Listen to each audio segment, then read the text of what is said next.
All right, guys, welcome back to the stream. Welcome back to the channel. Welcome if you are new here.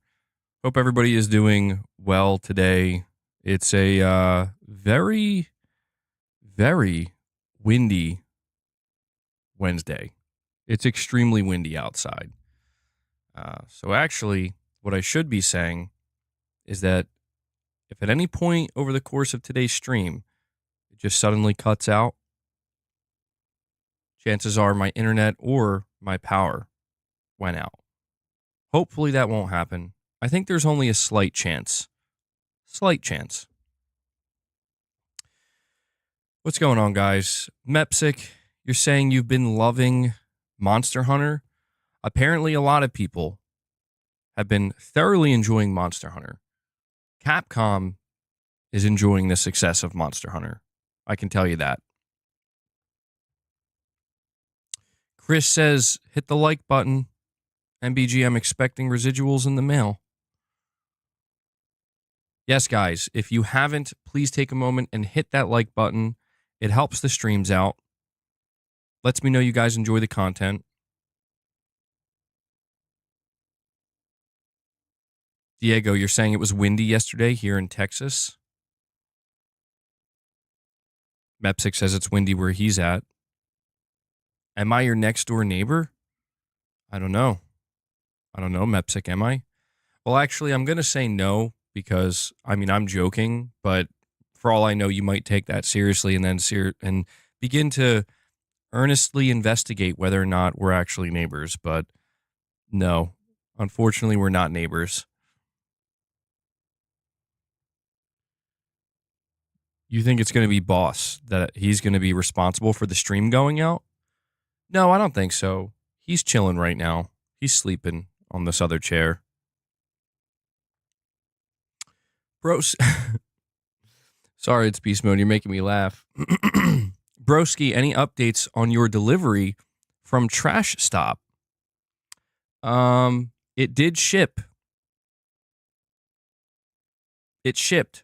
So I don't know if it's going to arrive today, tomorrow, later than that. I mean, at this point, I don't even know if I want to play Monster Hunter anymore. I mean, is this why people choose to go digital? Is this the reason? Because, man, it really does feel like it's becoming just straight up punishing if you're somebody who wants to continue to buy physical games. I don't know why. I mean, I guess I know why. But I'm just a little bit surprised, you know? Uh-oh. No, I don't want to do that, Mepsic. Don't make me do that. Because if I look out there and I just see some dude staring at me, I'm going to be like, uh-oh.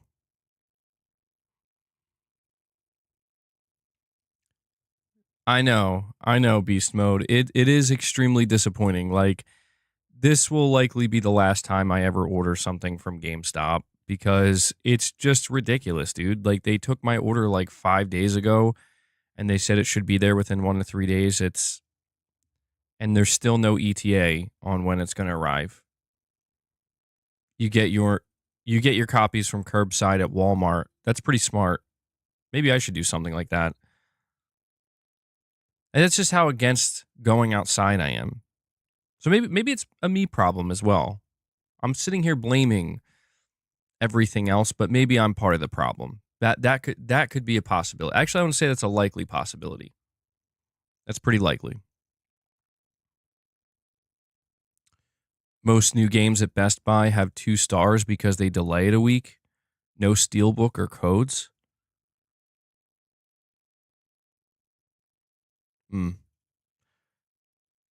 You're saying if GTA 6 is digital only at launch, or you're asking me, will I cave to buy it? Yeah, I would.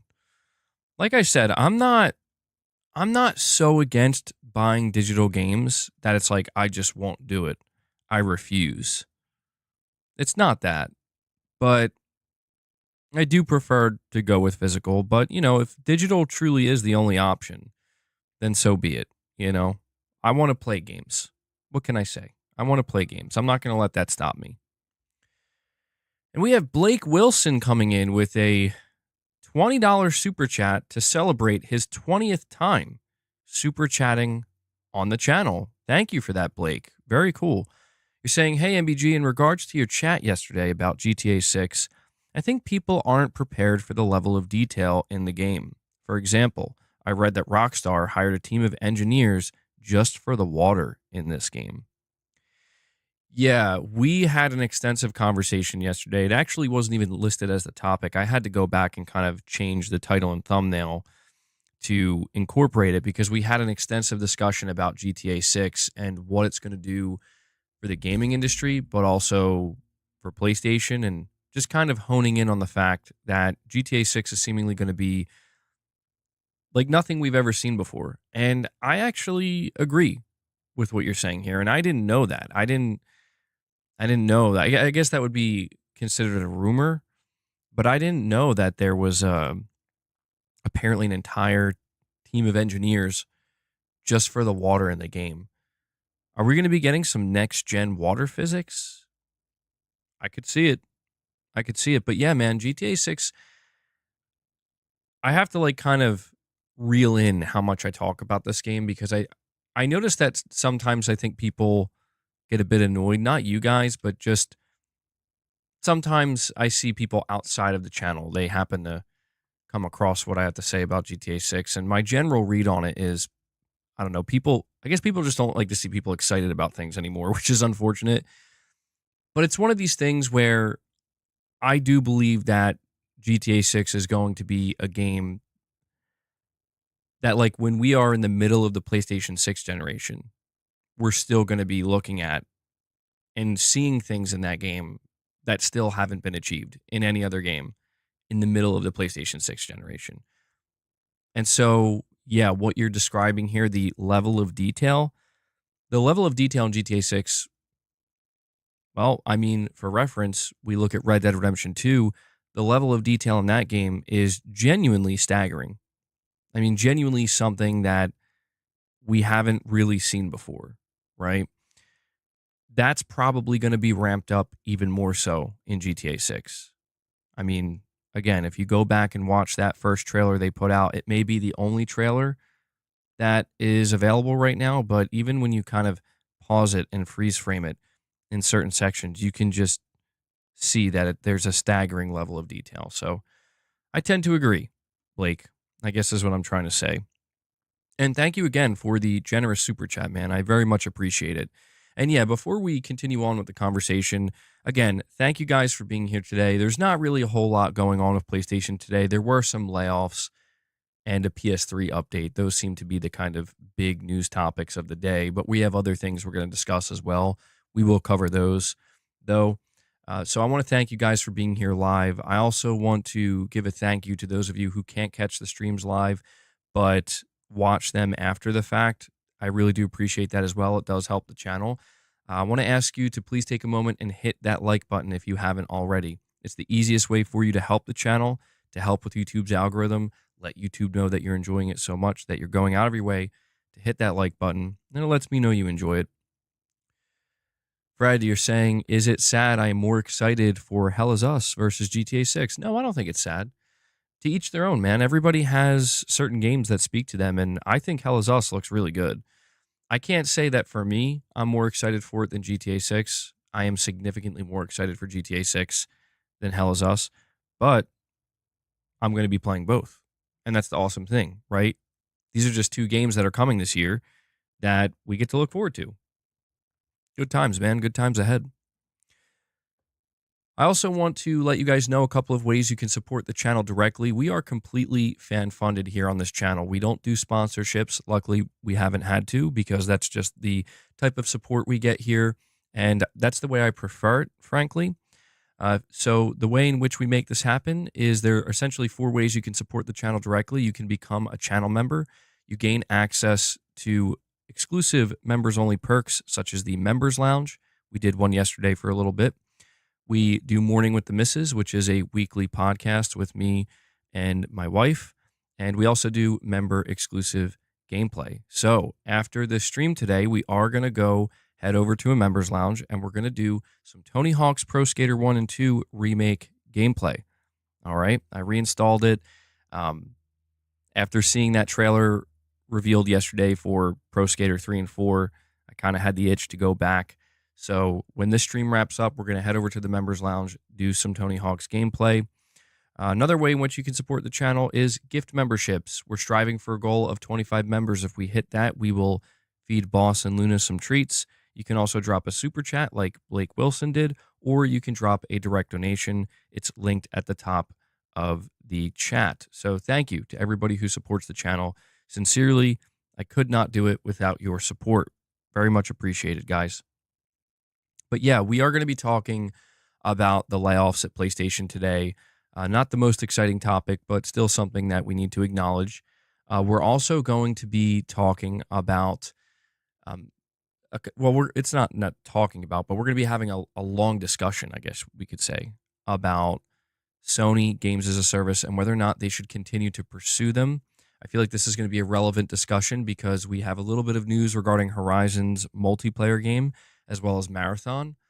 We're also going to be talking about Gears of War, specifically the remaster collection. Apparently, we're getting another rumor from a reliable insider that seems to be indicating this game is going to be announced soon, and it is going to launch day one on PS5. We'll cover that. We'll talk a little bit about Monster Hunter Wilds and the success it's finding, and I'm sure we'll have some other things we end up discussing throughout the stream as well. R46N2 Ray, a longtime member for 42 months. Thank you for that, buddy. He says, keep up the great work, MBG. Don't let the haters grind you down. Always down to support a good man and human. You are one of the good ones. Never forget that. Well, thank you so much for that, Ray. That's very kind of you. And you drop a membership gift as well. I really do appreciate that, Ray. Yeah, it means a lot. I mean, it comes with the territory. You know, if you're on the internet, if you're talking about things, you're likely going to get some kind of internet hate. It's at this point, I'm basically used to it. But yeah, it does take a bit of effort to make sure you don't let these things get you down. Always got to maintain my focus and always got to put you guys first, right? That's the most important thing. Can't lose sight of that. We have a great audience here. I mean, for as much as I appreciate the kind words you say about me, Ray, I very much have to kind of, give it back to you guys where we have an awesome community. I think we have a lot of really cool people here, really generous people. There's a lot of camaraderie, and I very much appreciate that. So thank you, Ray. And I will add that to the member goal as well. Just give me one moment to set that up. The first time I do it, like the first members we get, I always have to kind of reestablish the member goal here because it doesn't automatically count it for some reason.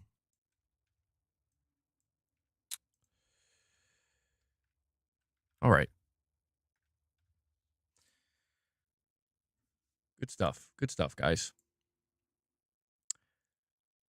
Devil Shooter, see you're here as well, man. What's going on, dude? I meant to say hi. Can I explain the recent PlayStation update a little more with the demos? Yeah, Diego, so we did cover this in a video that I put out yesterday or today. We did cover it in the stream briefly yesterday, but essentially what Sony is doing is a new beta program where if you sign up for it, you're enrolled automatically. However, this beta extends to games, playtests, UI features, new website features, PlayStation app features. It pretty much covers the whole gamut of everything PlayStation offers. But if you get accepted into the beta program, that doesn't mean you're going to be able to partake in anything. They make that clear. You're enrolled, and you might be chosen to partake in one of those things. You might not get chosen. And if you do get chosen, you can decide not to participate. But basically, your name is on the list. And it seems like Sony is gearing up to get a lot of feedback from a much wider audience that is on PlayStation. And I think that's a really good idea. I think they're going to need that. I mean, when we talk about upcoming live service games, they're going to need that. I think that's obvious. But we also talk about the next generation rolling in slowly but surely. In the next year or two, we're going to start hearing more about it.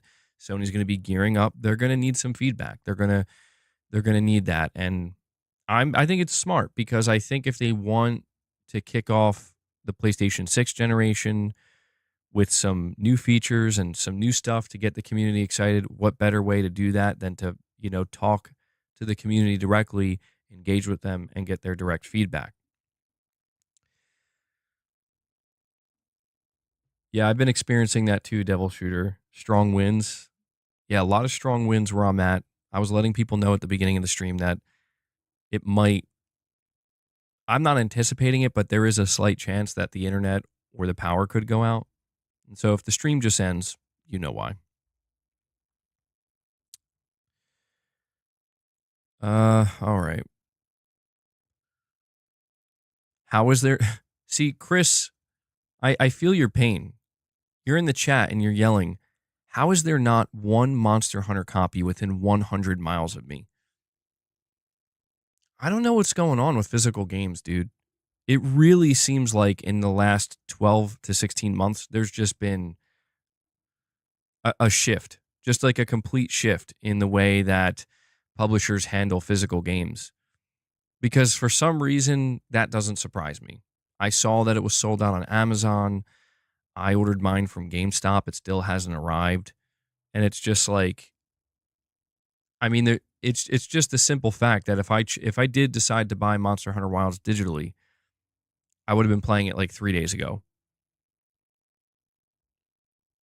I don't know, man. I don't know. Mrs. MBG is informing me that we will likely be getting the worst of it after 4 p.m.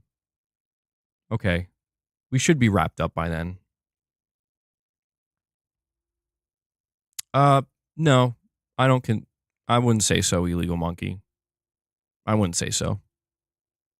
So my Monster Hunter is out in the wilds. Yes.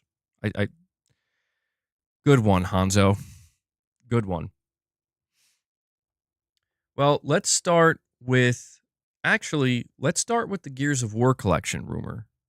Okay? I want to start here because I did notice that there was a new rumor that popped up today. Now, the rumor that I'm referencing, I think, is a day or two old, but there was another one that came out today. And I want to advise against this rumor. Okay? I saw it on the Gaming Leaks and Rumors subreddit. I saw it even on the PS5 subreddit. And I saw multiple articles written up about it. However, when I went to go check the source, and I'm not trying to call anybody out here, I don't have an axe to grind with anybody, but I do have to be honest here in that I went to go check the source. I've never heard of the source ever. And when I went to go see what people were saying in the Gaming Leaks and Rumors subreddit, they were saying that apparently this person does not have any type of track record and does not have anything to go off of. And they did not offer any proof.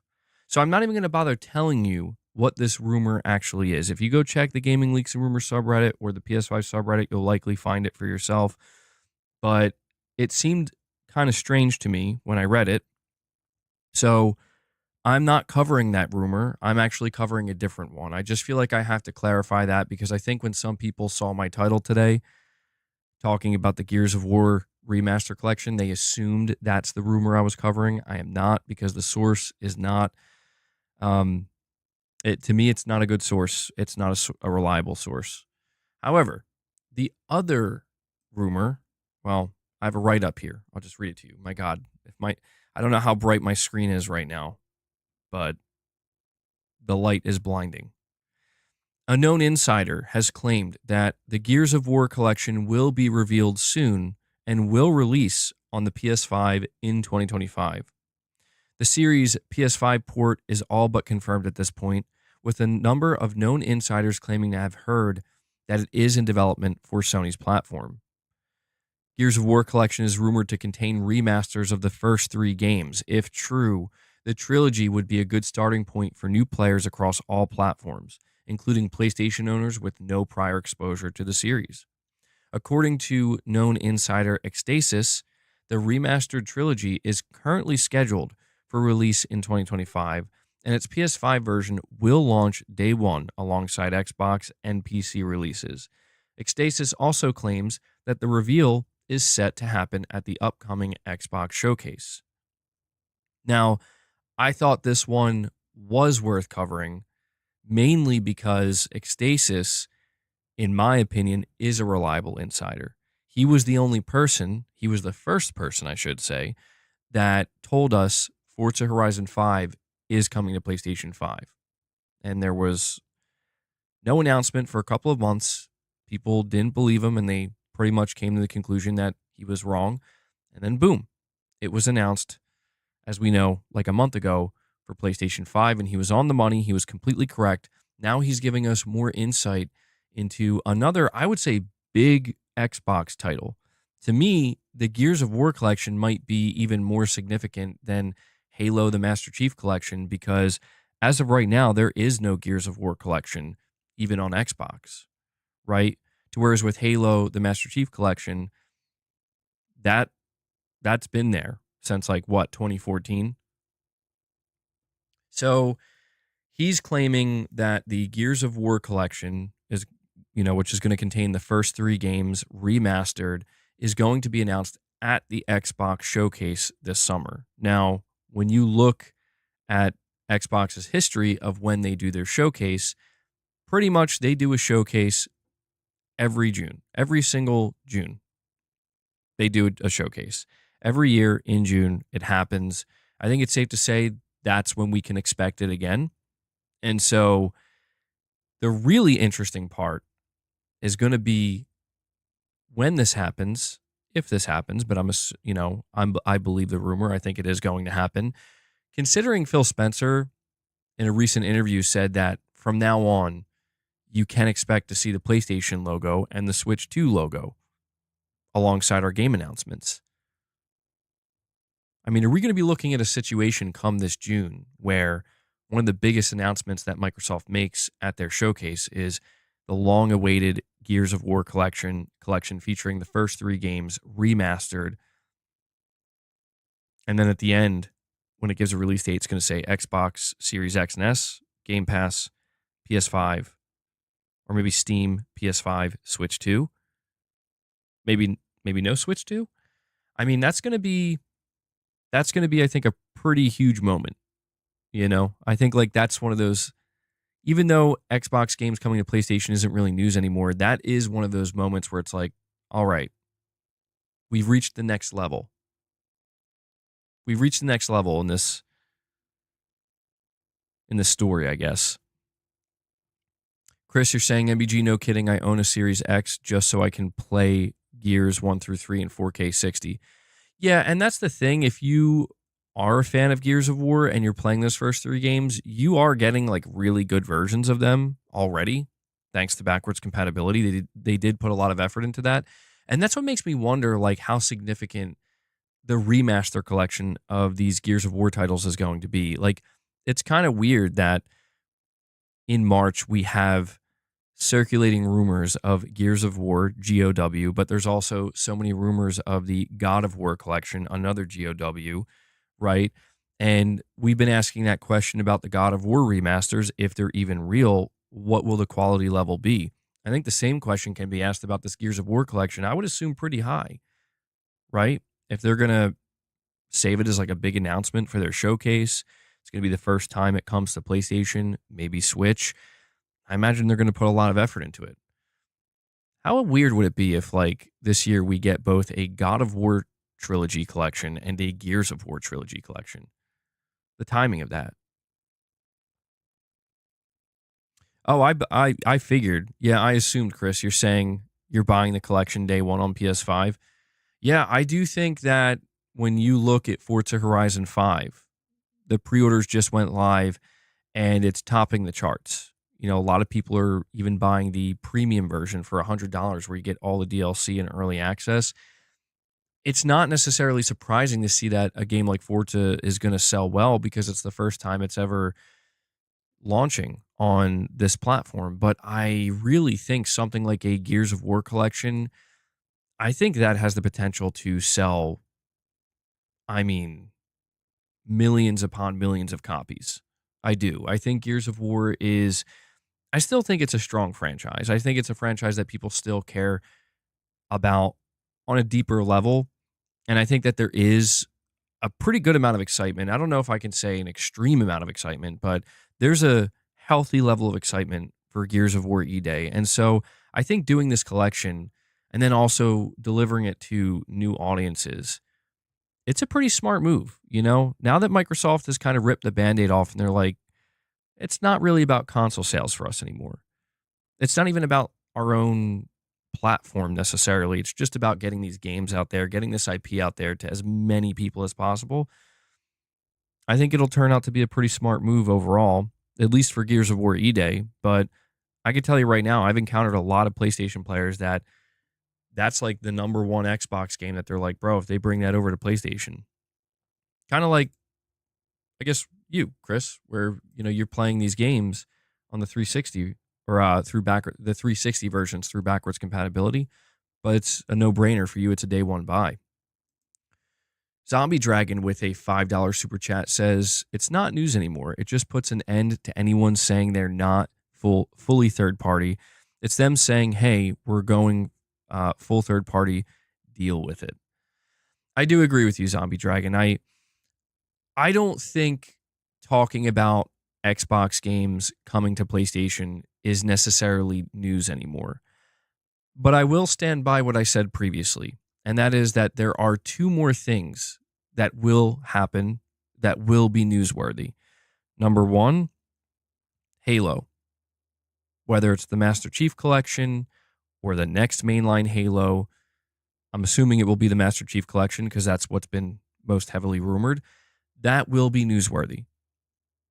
That's not something that I think we should treat as, oh, who cares? We already knew this. No, I think we should treat it with the respect it deserves, where it's like, wow, Halo, this is like the crown jewel of Xbox's first party. And now it's making its way to PlayStation. It's releasing on PlayStation. I don't think we have to go crazy about it. I think you're going to see people, metaphorically speaking, like running through the streets, trying to like flip cars over and stuff. And it's like, all right, it's not all that. It's not like it's that breaking news, right? But it is newsworthy. And the second thing that I believe will be newsworthy is when we hear about an upcoming AAA title from Microsoft, from their internal studios, not Activision, not Blizzard, not Bethesda, but something from their actual like Xbox Game Studios teams, such as Gears of War E-Day or Fable. When one of these games is officially announced, here's the release date, day one on PlayStation 5. That will be the second thing that I believe will be newsworthy. And then from that point forward, really nothing else will be newsworthy other than the fact that it's like, we're basically just covering more games that are coming to PlayStation, right? But I think that's about it. I think those are the only two things left.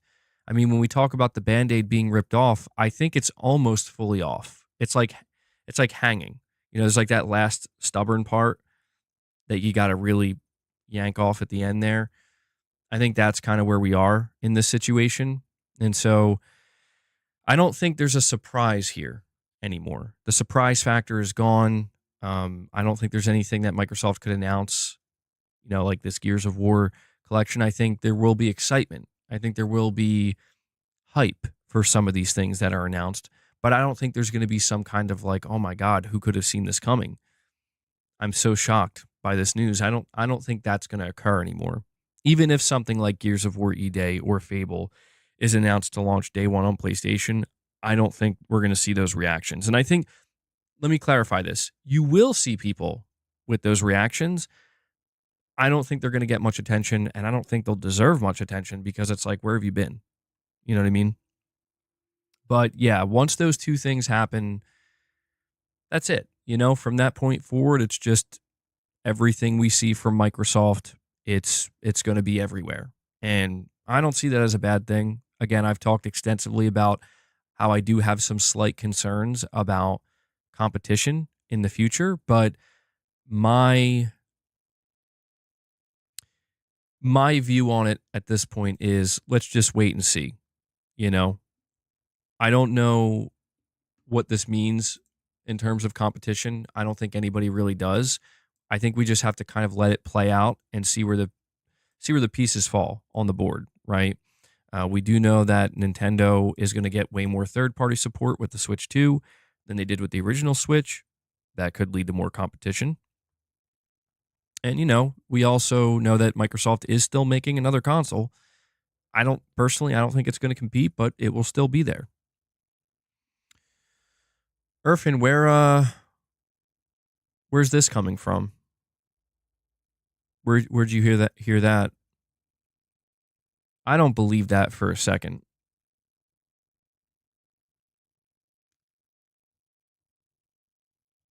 Do you think it means Xbox shareholders are finally getting paid? Well, I mean, when they start to see, I mean, they're probably the ones watching very closely at what's going on with Forza Horizon 5 pre-orders on PlayStation. Put Halo 5 on PC, you cowards. Discussing film. Maybe we can save this topic for tomorrow's discussion, because I'm assuming this just came out. Oh my God.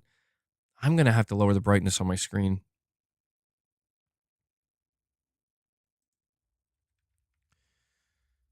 Don't mind me, just blinding myself.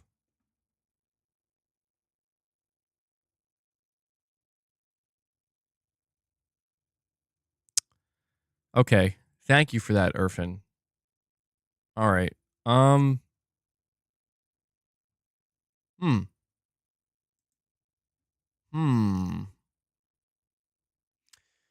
We'll save this discussion for tomorrow, I think, because there's a lot. You guys know how I am with The Last of Us, but I appreciate you bringing that to my attention.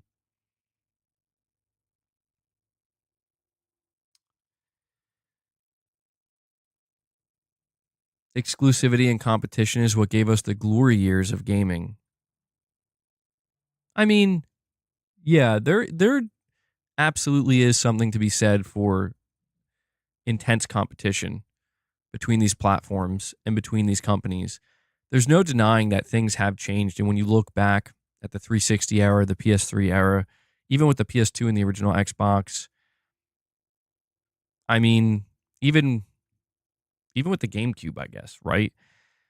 There was this intense competition, and these companies were really fighting for every dollar and for every customer, and it wasn't easy for any of them. I mean, even when you look at PlayStation originally coming in 1994, it wasn't easy for them. It worked out well, but it wasn't easy. And it really does just seem like things have shifted, where one day Nintendo was like, we're just going to do our own thing and make a hybrid console. Home console, portable, hybrid, that's what we're going to do. And we're going to mainly focus on exclusivity with, minimal to moderate third-party support. Sony obviously just maintained the course with the PS4, but once I still think about that one quote from Phil Spencer, because I think it was probably the most significant thing he ever said, in my opinion, in regards to the competition. It's when he said, we lost the most important generation there was to lose. I think he said something along those lines, basically saying that going into the PS4 and the Xbox One, that was the digital generation. That's when people were going to start aggressively building their digital libraries, and they lost that one, and they lost it pretty badly, and they really couldn't recover from it. And so, yeah, I think that maybe if with the PS4 and the Xbox One, if that was not the start of people building their digital libraries on these platforms, maybe we would be looking at a different situation. But there's no doubt that there is currently a reduction in competition. We don't have to, I think, worry about it that much, because I think we are already seeing it. But as for whether or not that will be a good or a bad thing, I mean, it depends on who you ask. You will see some people say that, well, with Microsoft putting all of their games on PlayStation, or seemingly going to do that in the coming years, PlayStation's going to get crazy. They're going to get crazy, And it's like, maybe, but we don't know. They still have to They still have to try to do well to grow. You know what I mean?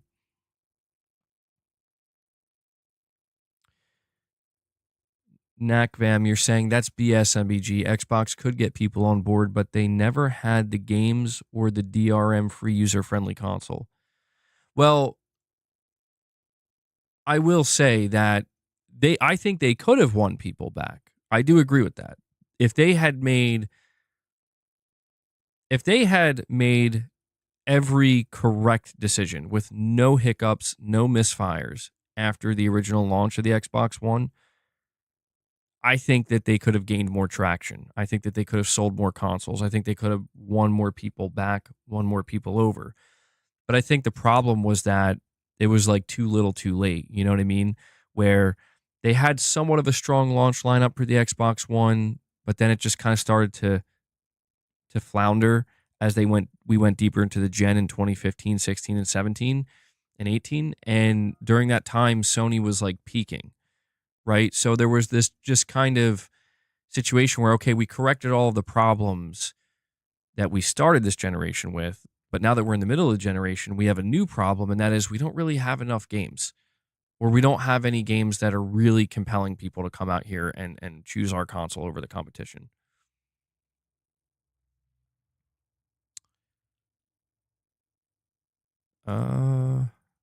We have Jerome Montgomery with a $5 super chat. Thank you for that, Jerome. You're saying, I believe GTA will push PS5 past the PS4, but is there any chance it will catch the Switch at 150 million, or will we never catch it? I think you're saying, will we never catch that type of success with new systems?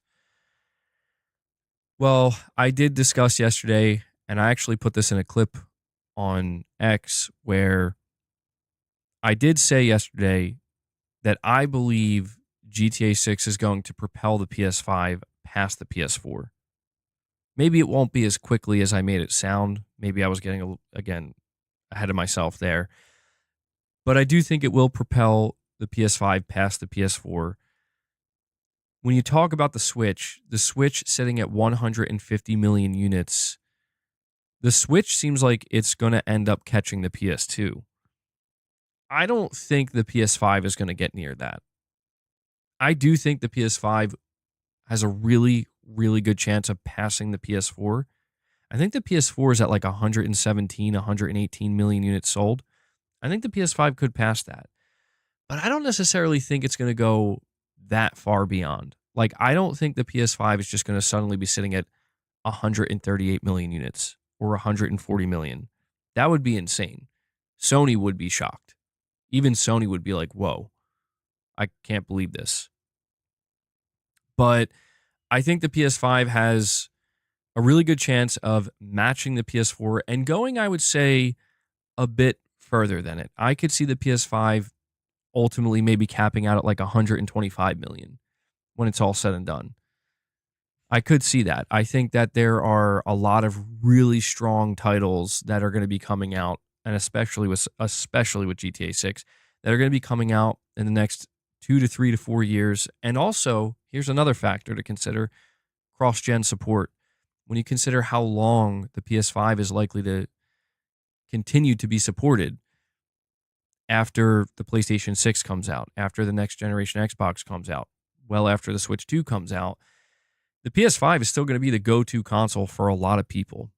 And by that time, you would imagine there would be some type of significant price cut where the PS5 could be 300, maybe $350. I mean, I know that this isn't how people want to view it, right? But if you really think about it, we could end up seeing a situation where by 2028, 2029, and even 2030, the PS5 is essentially the Series S to the PlayStation 6. There are many factors. There are many factors that are just complete unknowns right now.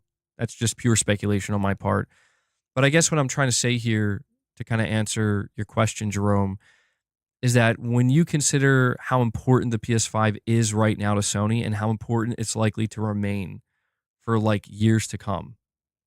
I think there is a chance that combined with GTA 6 that we can see the PS5 maybe not catch the Switch, not catch the PS2, but kind of solidify its place as maybe the third best selling console of all time.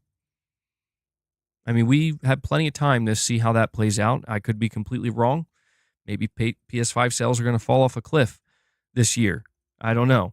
But when I say the Series S, I'm not even talking about the price point. I'm actually just talking about like, I imagine it's the year 2030. The PS6 has been out for maybe a year, maybe 2 years, and pretty much every PS6 game that's getting announced also has a PS5 version.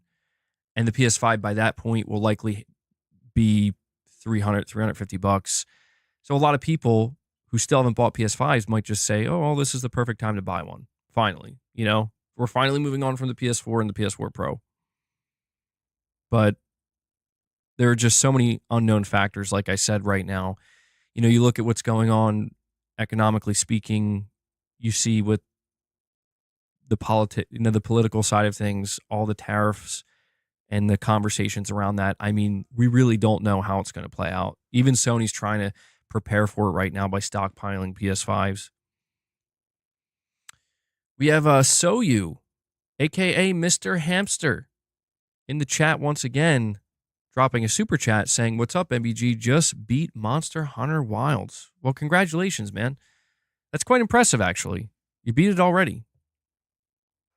I'm assuming you're going to continue playing, though, right? I'm assuming you're going to continue playing. Saying you beat the game, I can only assume that means you've reached the end game. But that's good, man. That's good stuff. I haven't even gotten started. I haven't even gotten to play yet. Still waiting. Oh, King Hoff. I'm just reading what you just typed. That's unfortunate, but I don't know that I'm shocked. Yeah, we can talk about that. I'll thank you for letting me know about that. I'm going to bring that up, and when we discuss the layoffs, that'll be important to bring up.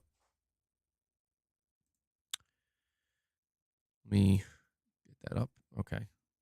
Yeah, thank you for bringing that to my attention. We have, and thank you for the super chat, buddy.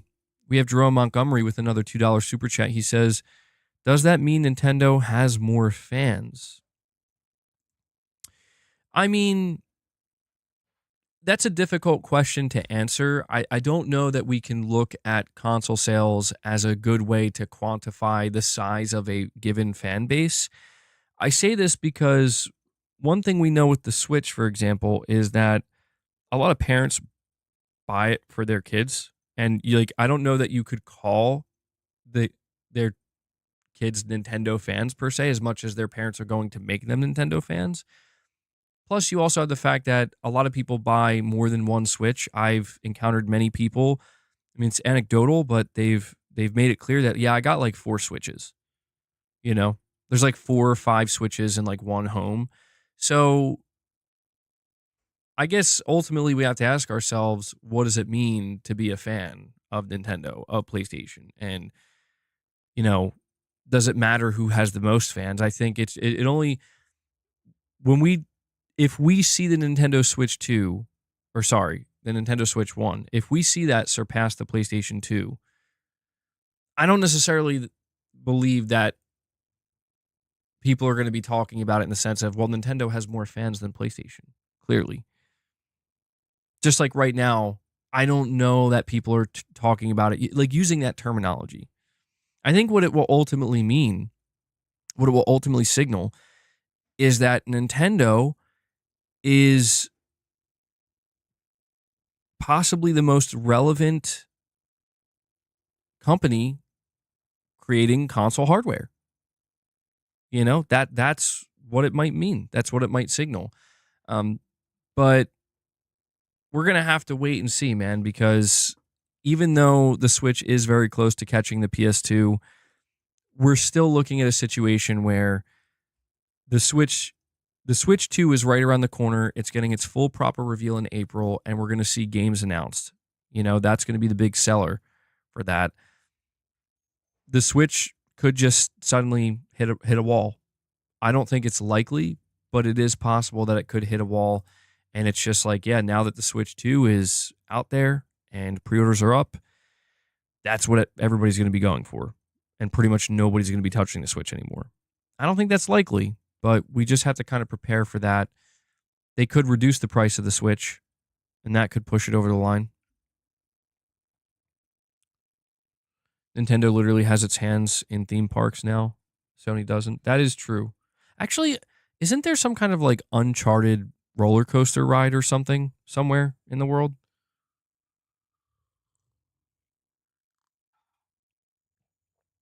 Solaire of a story, you're saying if the Switch 2 is 500, it's cooked? I mean, if it came out at $500, I do think it would struggle to sell as briskly as maybe expected. I don't think it's going to be 500 though. I think it's going to be 400.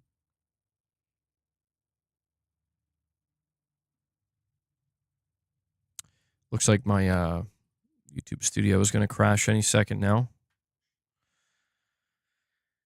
If the Switch won't... Oh, there it is. I was trying to read it, and it crashed. Bear with me for one moment, guys.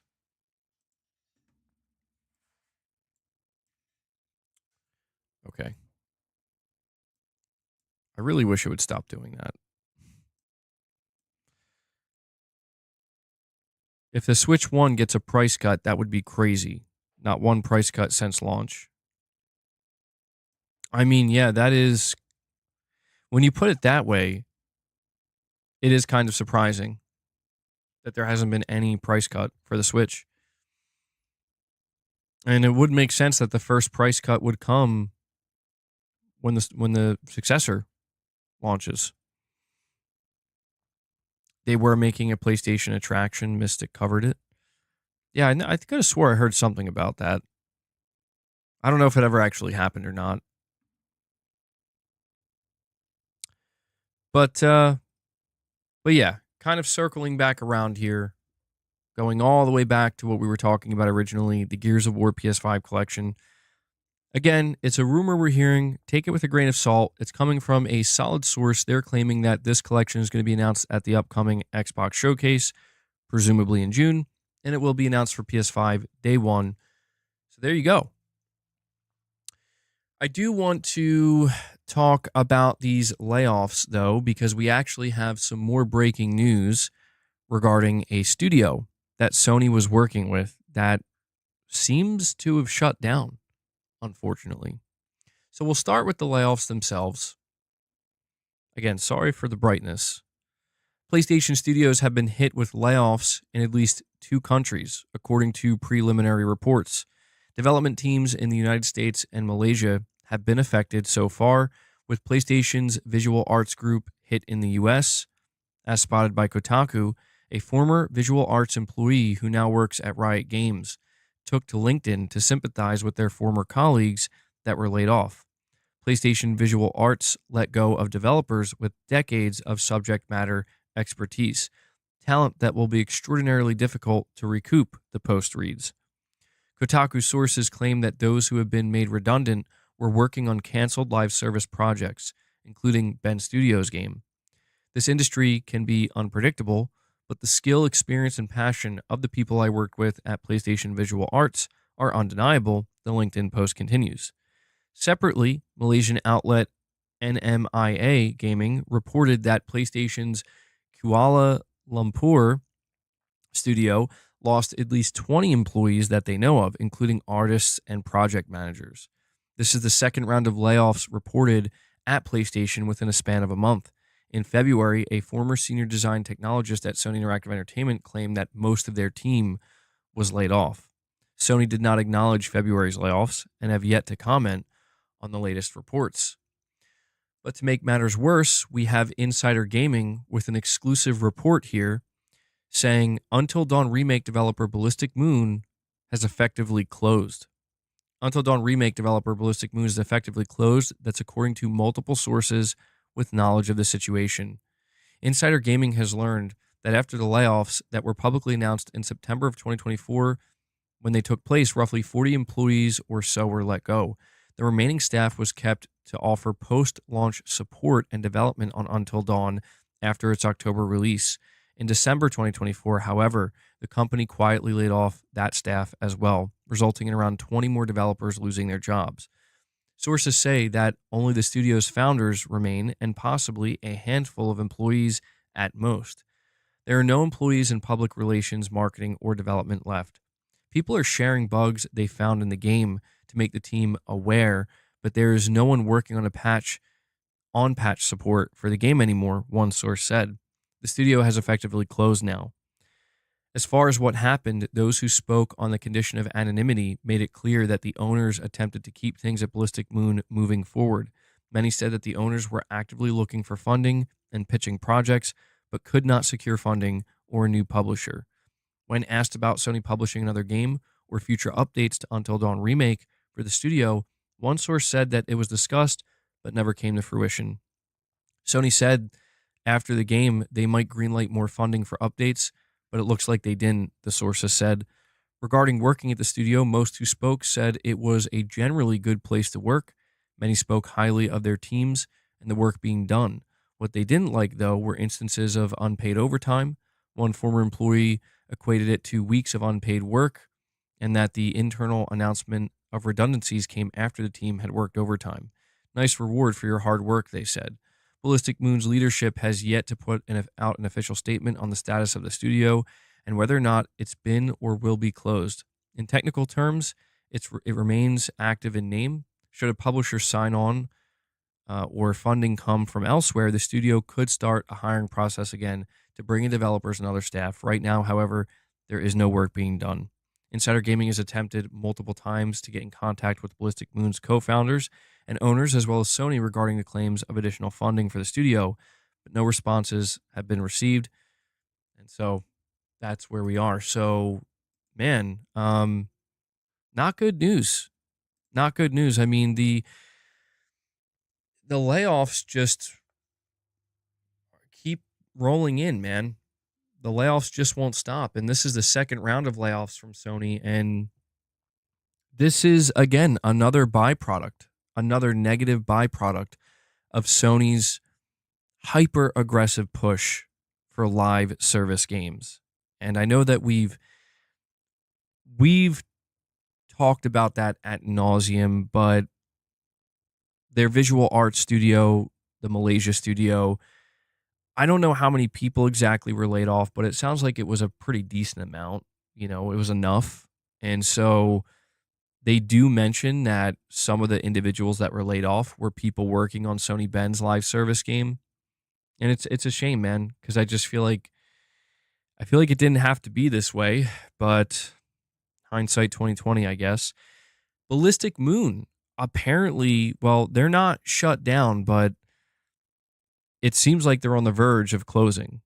Ballistic Moon was tasked with making the Until Dawn remake, and I am not shocked to hear this because I kind of had a feeling. I'm like, dude, I played the Until Dawn remake. I really enjoyed it. I really liked it. I played the original Until Dawn as well.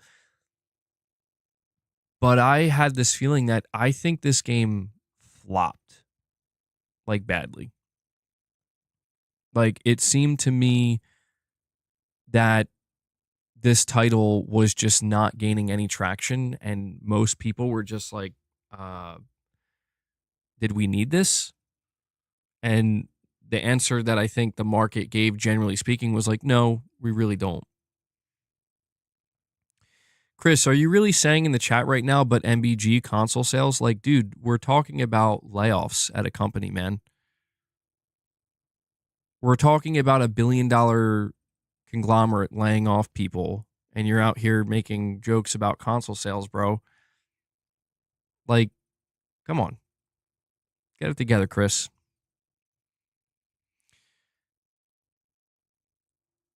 You're saying the gaming industry is dying, and y'all want to play console warring games?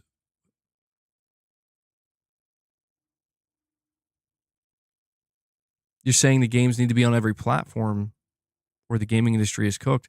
Well, make no mistake, Money. It's like I said, I mean, it straight up says in the report, these layoffs are due to the canceled live service games.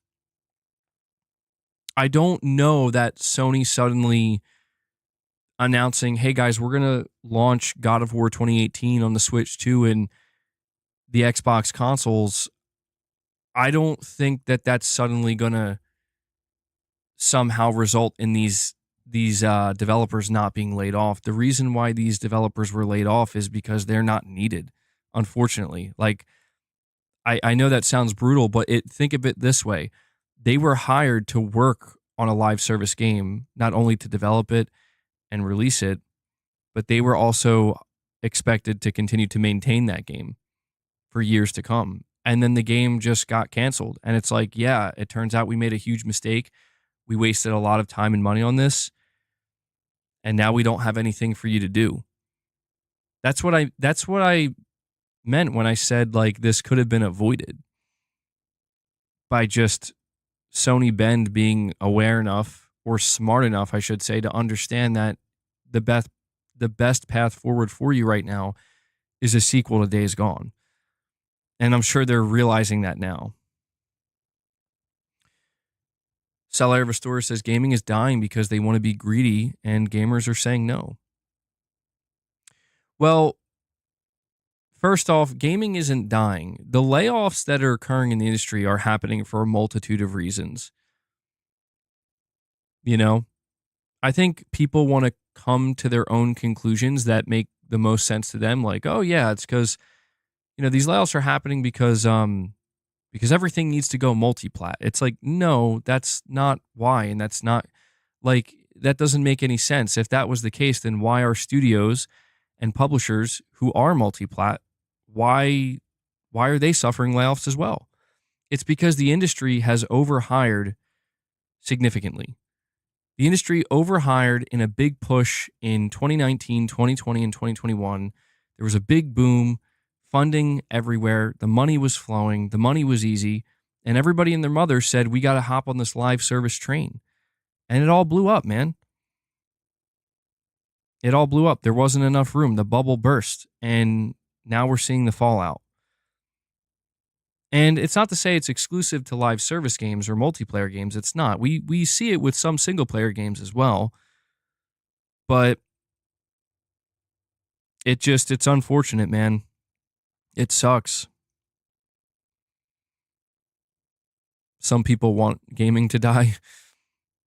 I mean, I understand where the negativity comes from. It's not a good look when you see, like, multiple years in a row of the industry shrinking, more and more layoffs, thousands upon thousands of people losing their jobs, but there's no denying that many mistakes have been made across the industry from higher up executives, from, in board meetings, just making decisions that I don't want to say in every instance are obviously bad decisions, but some of them certainly, like, how could you think this was a good idea?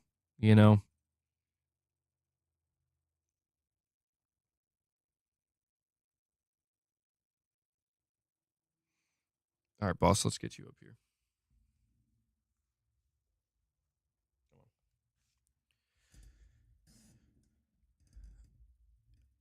You're saying all of those games sold bad on PlayStation?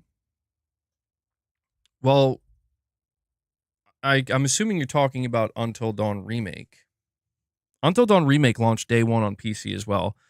Until Dawn Remake and what's happening with Ballistic Moon, I think that is a prime example of it, just who asked for this. And I think there were some people that are like, yeah, I'll buy an Until Dawn Remake. I love Until Dawn. But in terms of, like, we're funding a new studio to work on this remake that pretty much nobody asked for. Is it really that shocking when it's like, it turns out it didn't, nobody wanted it? No, I mean, I was there when it was announced. I was there, I watched the state of play, and I saw the reactions, and mostly everybody was just kind of like, I don't, is this really necessary? You didn't really see much excitement. You didn't see people clamoring to pick up Until Dawn Remake. And this is where I think that Sony is just kind of learning the hard way with a lot of these different things that they've been experimenting with, where it's like, I mean, you want to look at something like Days Gone Remastered. That's a little bit different. It's a basic remaster with a $10 upgrade path. But if you're going to go out of your way to remake a game, you really got to make sure it's going to be a title that people actually want to see remade, that people actually want to go out of their way to support. Because if not, we see situations like this.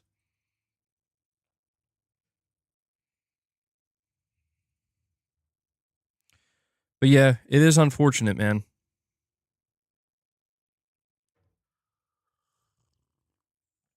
Yeah, there is an Until Dawn movie coming out, and there, from my understanding, there is also a sequel to Until Dawn. Now, I think these things could be okay. Like, I don't know who was asking necessarily for an Until Dawn movie, but the response I've seen to it so far actually seems like people are like, oh, this looks like it could be pretty good.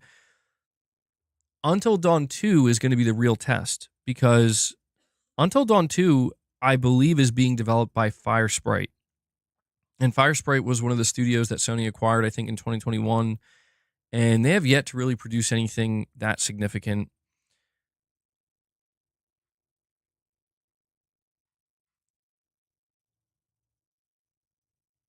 So I don't know. I don't know how people are going to react to Days Gone, or not Days Gone, but I almost said Days Gone 2. Yeah. Just got to open these Planters peanuts real quick. Not sponsored. No, I'm okay. Thank you. No, I'm good. Thanks.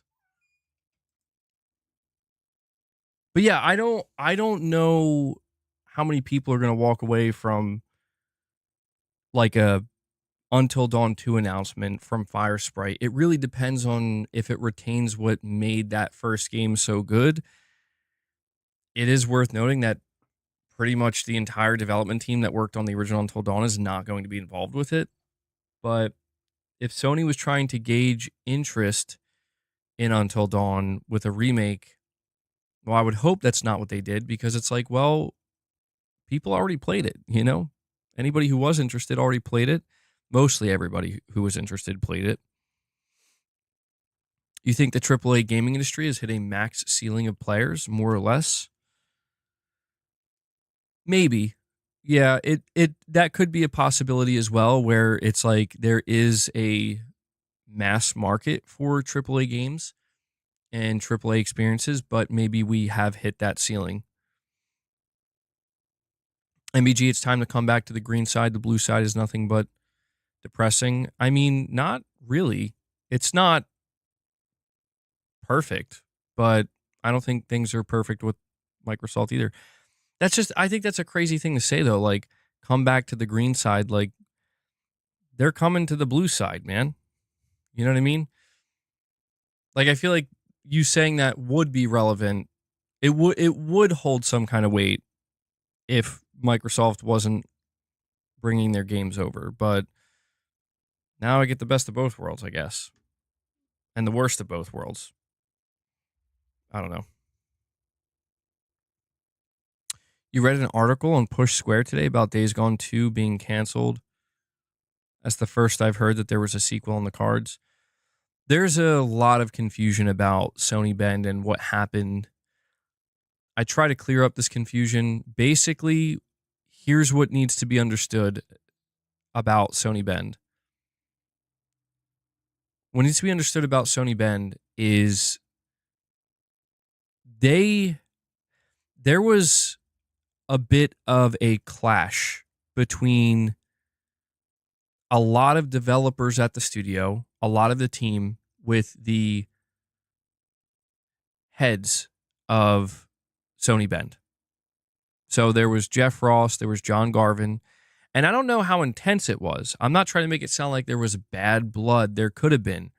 I have no idea what the intensity level was, but from my understanding, it seemed like Jeff Ross and John Garvin wanted to pitch a Days Gone 2 to Sony, but they never were able to because a large portion of the studio did not want to make a Days Gone 2. So there was like, they couldn't settle on it. You know what I mean? And it was causing problems because there were a lot of people who were like, no, we really don't want to work on that. And it seemed like maybe they couldn't just kind of force it through. They all had to kind of they had to find some kind of compromise. But what's weird is that Jeff Ross and John Garvin ended up leaving Sony Bend.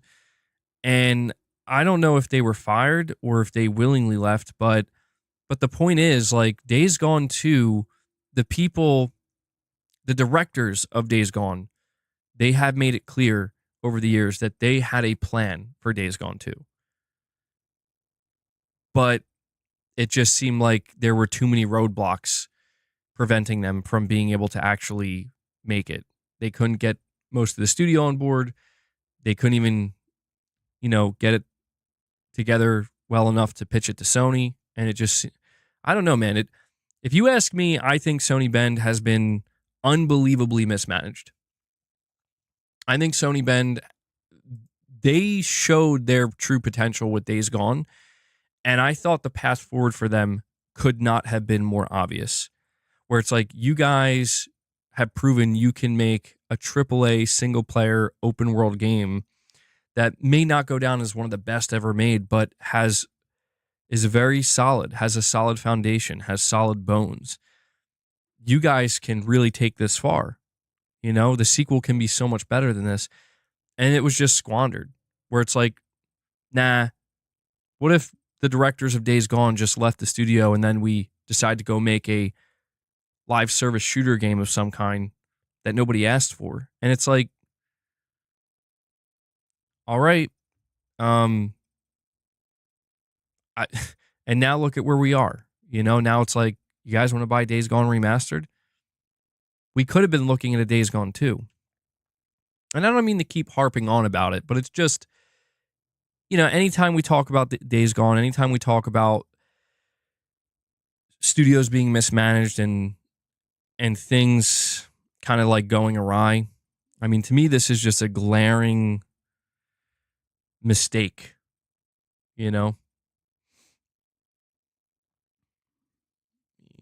Pop this out here. But maybe, I don't know, maybe now they'll want to do a Days Gone 2. We can only hope, right?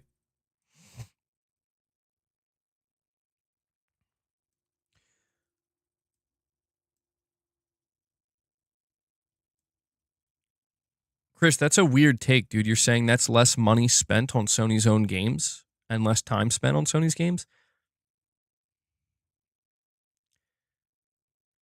See, that's what I find strange is you're coming at it from the angle of like Xbox putting their games on PlayStation means you can only choose between buying PlayStation and Xbox games. That's not how it works. Like, chances are people are going to buy Forza and Ghost of Yotei and Death Stranding and the Gears of War PS5 collection. You see what I'm saying? And it's worth noting, man, that you talk about how Microsoft putting their games on PlayStation is going to make Microsoft more money. It's like, that's making Sony money too. Every copy of Forza sold on PlayStation Store, Sony gets a 30% cut from doing absolutely nothing. So, I don't agree with this angle that you're coming at it with, where it's like you're still trying to frame it as it's one or the other, and it's like it's not anymore. It's not one or the other anymore. That doesn't exist. I'm going to play Forza Horizon 5 on my PlayStation 5, and I'm also going to play Days Gone Remastered on my PlayStation 5, and I'm also going to play Ghost of Yotei on my PlayStation 5, and I'm also going to play the Gears of War collection, if it turns out to be real, on my PlayStation 5. And both Sony and Microsoft are going to get my money. You see what I'm saying? Like there's no loss here. There's no loss here.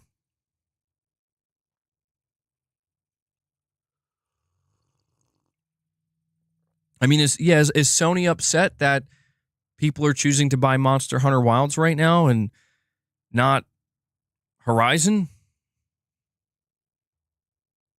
Are people mad that is Sony mad that like 4 or 5 million people bought Monster Hunter Wilds on PlayStation 5 but didn't buy Horizon Forbidden West or buy Helldivers 2 or whatever? No. No, that's not how this works, man. That's a cursed title. Days Gone 2, Son of Boozer. I don't like that. I don't like that at all. All right. So that's the situation with the layoffs at PlayStation, and apparently Ballistic Moon, who was associated with PlayStation, they are on the ropes. So I hope they can recover. I do think that they did a pretty good job overall with the Until Dawn remake, but it's just not looking good for them, man. But let's talk about Sony pursuing games as a service. I want to have this discussion with you. I want to ask the question, should Sony keep making games as a service? And I'm actually going to put out a poll. You guys can vote on it. Devil Shooter says, MBG, by this logic, Sony would hate GTA 6, and yet they're fully backing the game. Well, it's like I've often tried to explain to people that Sony is interested in trying to get the best of both worlds. They're interested in trying to have their cake and eat it too by being a major platform holder that can get 30% rips on everything that flows through their storefront and simultaneously building up PlayStation Studios, their own games and their own products so they can get hopefully larger, higher profit margin driven 100% rips, right? Okay, should Sony keep making games as a service?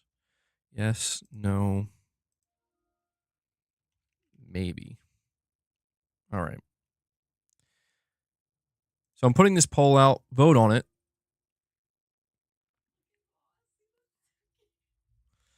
I see Boss has entered his he's like cute mode enabled. You guys see Boss right now?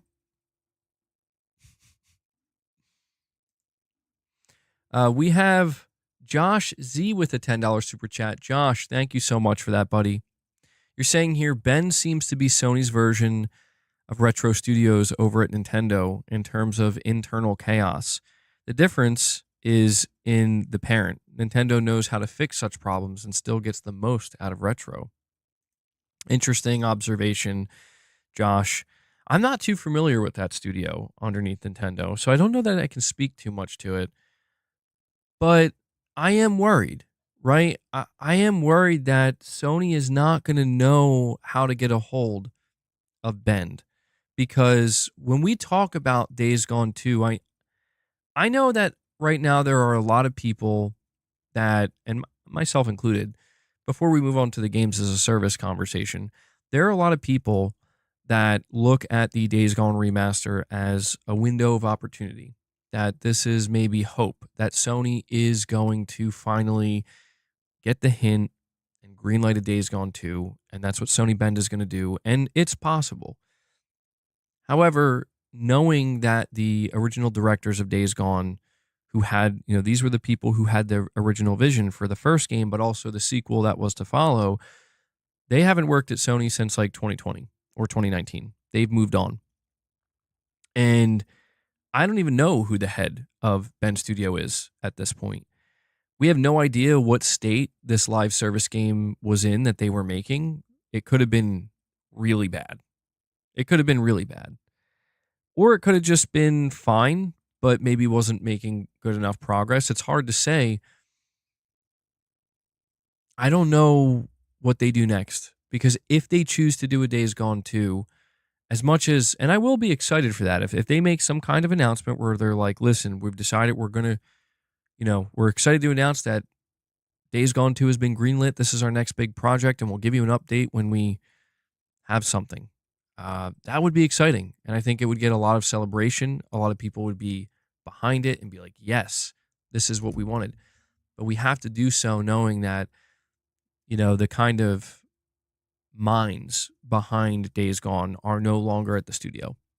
And honestly, most of the people that are at that studio right now likely are the people who didn't want to originally make Days Gone 2. They didn't really like Days Gone for some reason, and they weren't happy at the prospect of making a sequel. So we would have to be looking at a Days Gone 2, without the original people involved, potentially. And I'm not sure how that makes me feel. It makes me feel a little bit nervous. Josh, you're saying they're responsible for 3D Metroid mostly. Okay. All right. Well, I am nervous for the future of Ben Studio, truthfully, but I do hope that they can rally and come up with something great. Something that it'll be probably like 10 years since we got their last game, but all that matters is that it feels worth it. Something's like finally like a great new game from Bend. Michael Lynch, you're saying there is no reason for them not to make games as a service. They've said themselves that those games don't take away from the single player games being made, and if one of those games are successful, it's a lot of money. Yeah, guys, before we move on to the games as a service conversation, do me a favor if you haven't already. Take a moment and please hit that like button. It helps the streams out tremendously. It lets me know you guys are enjoying the content and enjoying the streams. I would really appreciate that. Media Molecule and Bend are on Totoki's radar. Yeah, probably. Probably. I want to make it clear, though, I don't think Bend Studio would be shut down or Blue Point would be shut down. I think the worst case scenario, and I don't want to see this happen, this would suck. But the worst thing that would happen is they end up becoming support studios, supporting teams like Naughty Dog and Santa Monica and bigger projects that are being made. But let's talk about Sony and their need, their desire, I guess, for games as a service, for live service games. I want to ask this question mainly because we have a bit of an update on two of Sony's upcoming live service games. We have an update on the Horizon multiplayer game. It's not a major update, but basically, we are finding out that the Horizon Online game snagged Bungie's design lead. He is now working for Guerrilla Games and working on this product in particular. And he's pretty well known within, I think, the Destiny community. He's mostly known for the iconic firearms and weapons of Destiny 2, which are a huge part of that game. And just to kind of catch everybody up and get everybody up to speed with this Horizon multiplayer game, this Horizon multiplayer game has been in development since 2018. I want you to think about that for a moment. 2018. That's how long they've been working on this Horizon game. Simon LaRouche is the director of this project. His previous game, the last game he directed, was Rainbow Six Siege, a highly successful game as a service. And now you have pretty well-known Destiny 2 talent being part of the studio working on this game. Something that seems pretty clear to me is that Sony absolutely believes in this Horizon multiplayer game. And I don't know how that's going to translate because Sony also very heavily believed in Concord, but it's Horizon. Horizon is a known quantity. It's established. People know it, but I do feel like Horizon's been getting, like, oddly enough, like some unnecessary hate these days, where people, I think, just kind of pretend like it's a bad game and a bad series, and I don't know where that comes from. I can kind of understand how maybe some people come to the conclusion that maybe it was overhyped a little bit. I can understand that. But I don't think it's bad. I think there's a lot about Horizon that's great. But what's interesting to me about this Horizon multiplayer game is that I think it has a potential to be another type of Monster Hunter-esque game. And I think this is why Sony believes in it so much. And it's ironic because we're just seeing the new Monster Hunter game released. Come on, boss, you gotta get down. Come on. We're just seeing Monster Hunter Wilds come out, and Capcom is celebrating that it's their fastest selling game ever. It already sold 8 million copies in 3 days. So you can maybe understand why Sony is latching on so tightly to this Horizon live service game, because that seems like the best angle to go with, right? If you're even remotely into Horizon, you're probably going to be interested in seeing this multiplayer game and what it has to offer. If you're not into Horizon, but say you're interested or familiar with Monster Hunter and you like Monster Hunter, maybe there's certain aspects of this Horizon game, certain angles it can take gameplay wise, that can appeal to that audience as well, because the Monster Hunter audience is massive. The Horizon audience is massive. The Monster Hunter audience is massive. Creating a product that combines the two on paper makes a lot of sense. It does. I can understand why they want to do this, and I can understand why they are sticking with it and why they want to bring it to market and why they believe in it. As for how it's going to turn out, well, we're going to find that out together. But we also have an update on Marathon. Now, Marathon is a completely different game, but it's Bungie's next game.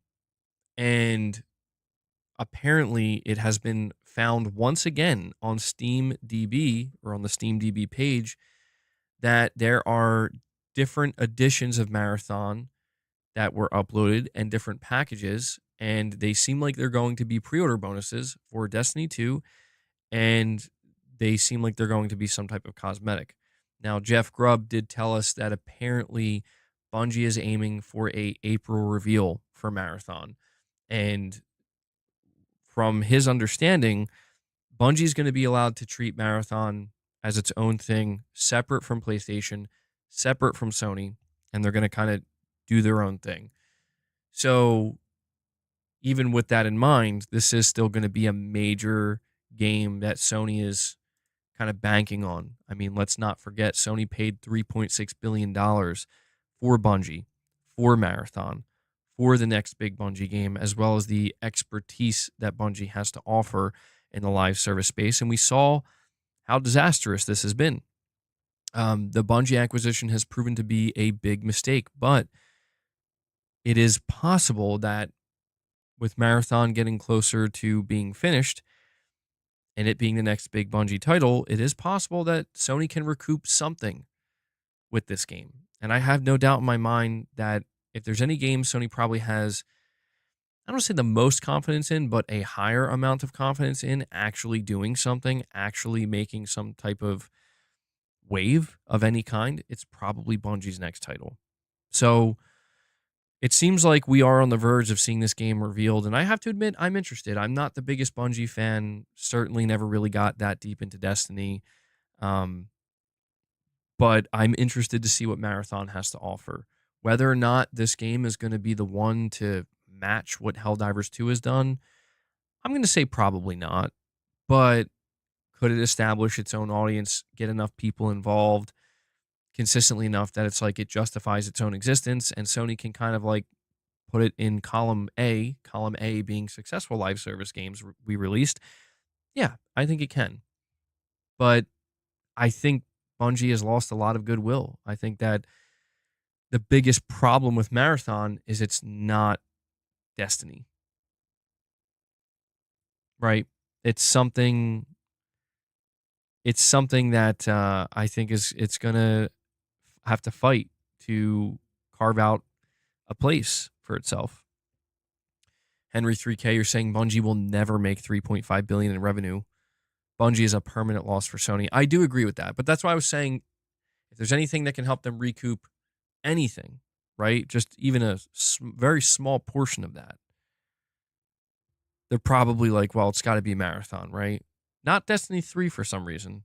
Although you have to imagine Destiny 3 will happen eventually. Would be kind of crazy if it didn't. But I just wanted to give you guys these updates for these upcoming live service games, just a couple things that have come out.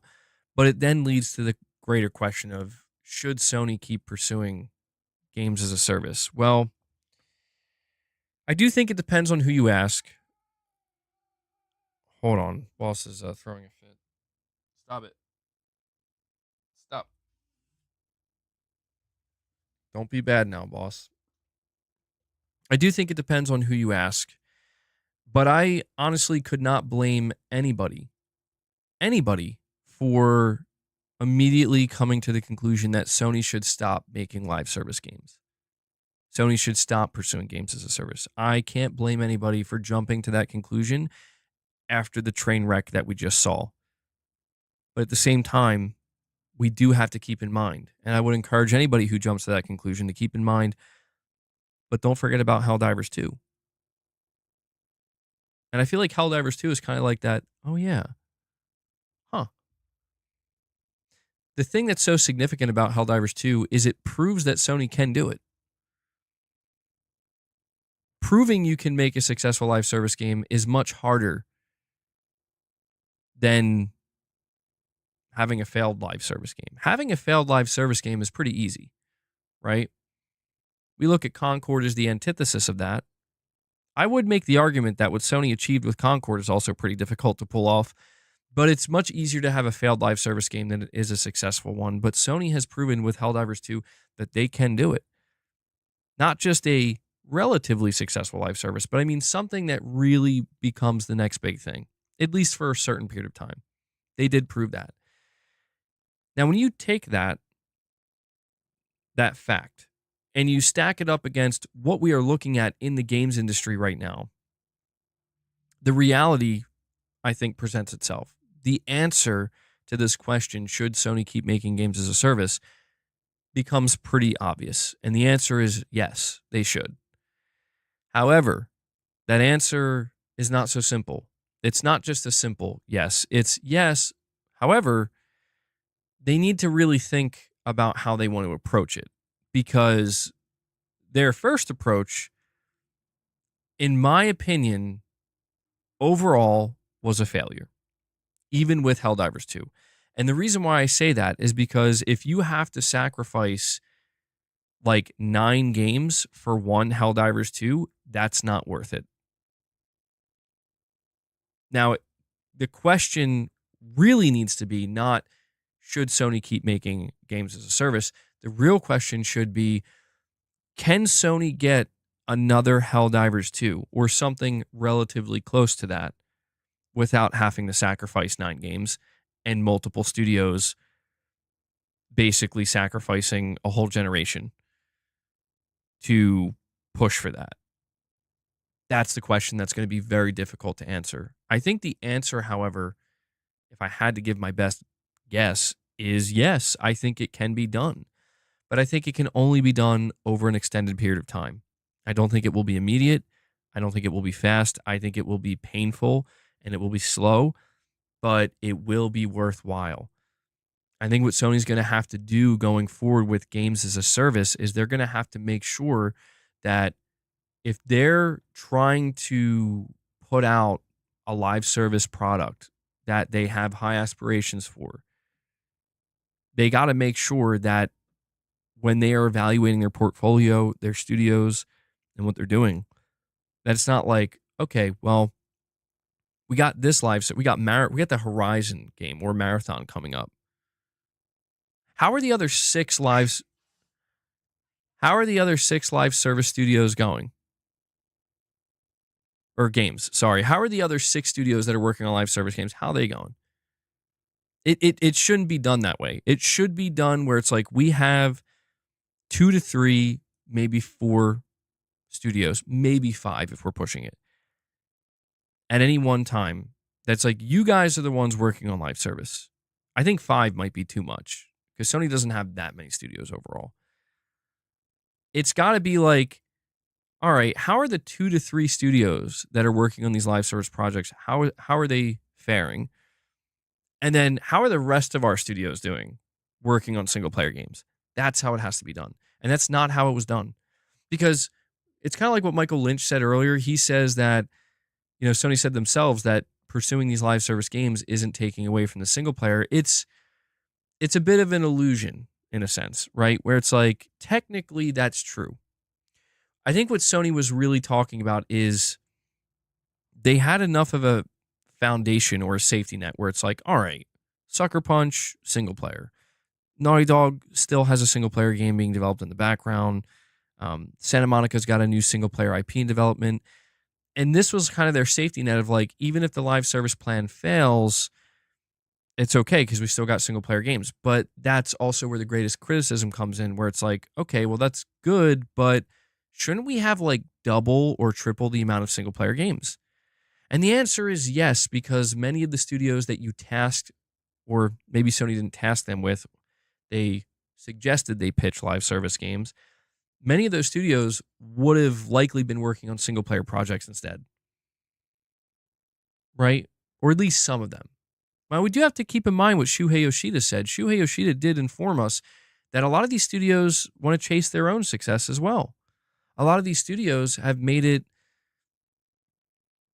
pretty clear that like they want to go where the money is as well. They're thinking about the profitability of their business as well. Even though they are owned by Sony, they're thinking of their own stuff. So there is a chance that a lot of these studios, it's like with the Naughty Dog situation, like Shu confirmed that, yeah, Naughty Dog wanted to make a live service game. They just were kind of, they lacked foresight. Like they didn't realize, like, this is going to consume your whole studio to make this work, right? So they wanted that success. They had that ambition, but they didn't quite understand the cost associated with it. So it's a complicated thing at the end of the day. This is why I said a couple of moments ago that saying that Sony should keep pursuing live service games, it's not a simple yes. It's a complicated yes, but it is a necessary one. Because the most important point that I think I could make here is that when you look at the industry right now, when you look at the most successful games in the industry, you look at the direction things are going in, Sony would be in, frankly, a dangerous position with their studios if they were to say, we're not going to do anything with live service whatsoever. They would be in a dangerous position because that's just not where the industry's headed. Whether you like live service games or not, whether you like multiplayer games or not, the reality of the situation, the reality of the industry is that live service games are only bringing in more people, taking more people's time, and taking over. Doesn't mean we're not going to get single player games. We will always get single player games. There will always be many single player games to play and choose from.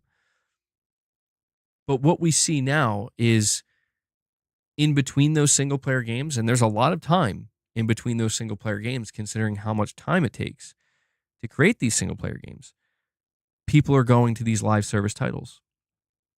That's what they're doing. Come on, bro. Yeah, we covered that, Vincent. I know.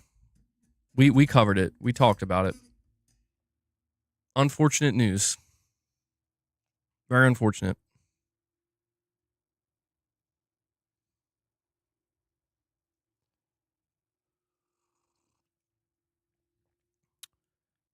Money, you're saying why? I'm assuming you're asking, Money, I'm assuming you're asking why are live service games taking over, unless you're asking about Ballistic Moon, but I'll assume you're asking about the live service games.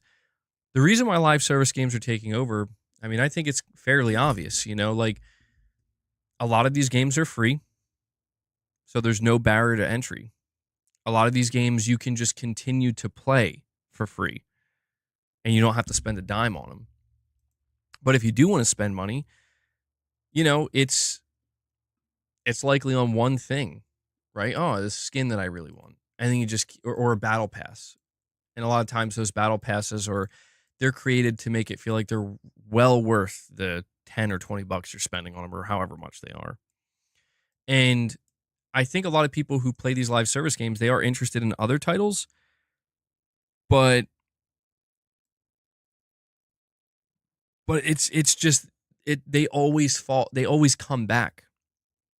That's the point. So like you buy a single player game for 60 or 70 bucks, you play it for 20, 30, maybe 40 hours, maybe in some cases longer, but then when you're done, you put it down, you go back to whatever live service game you're most comfortable with, and then you spend another 100 hours there.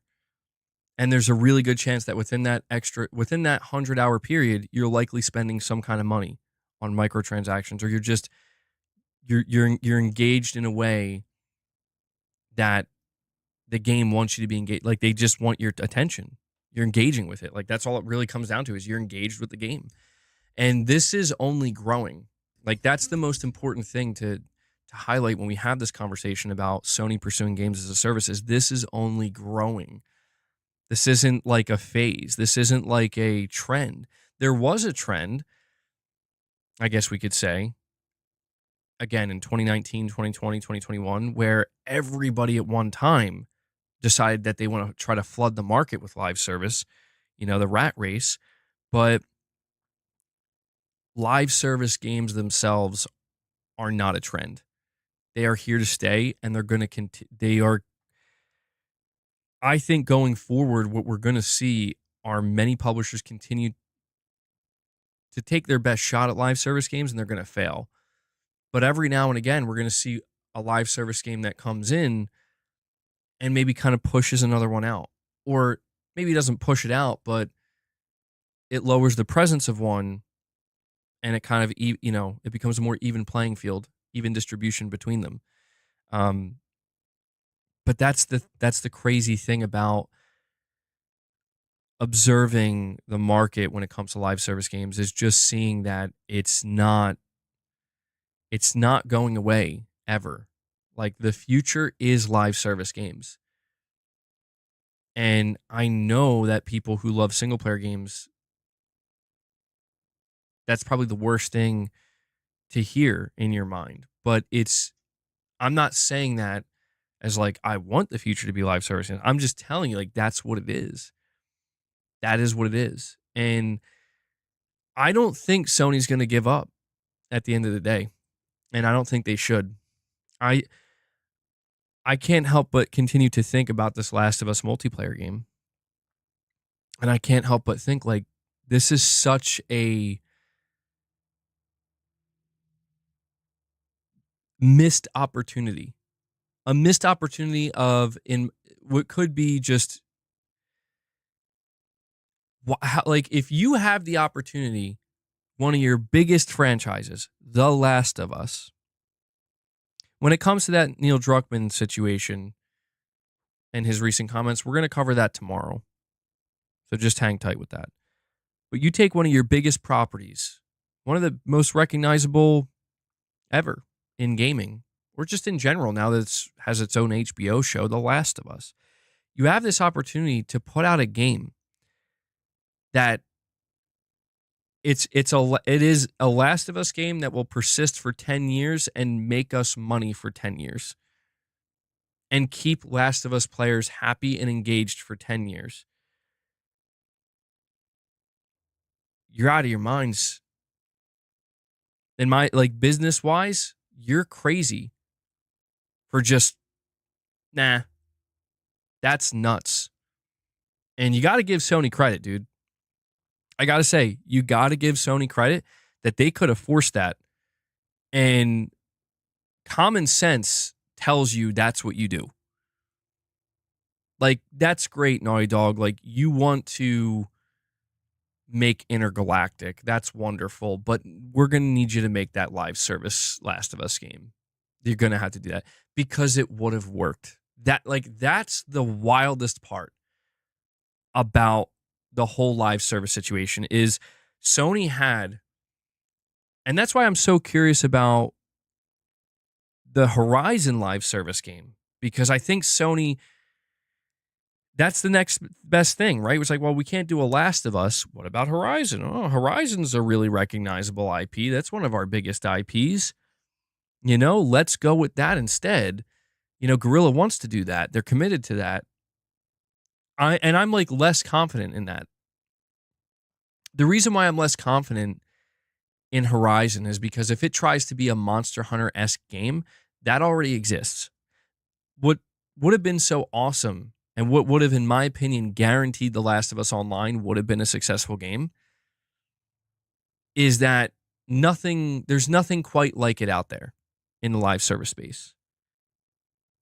Nothing quite like The Last of Us and that universe in a AAA capacity in the live service space. Doesn't really exist, as far as I can tell. The closest thing is maybe The Division, but even then it's like, I don't think so. That's how I know, like, they were on the cusp of carving out.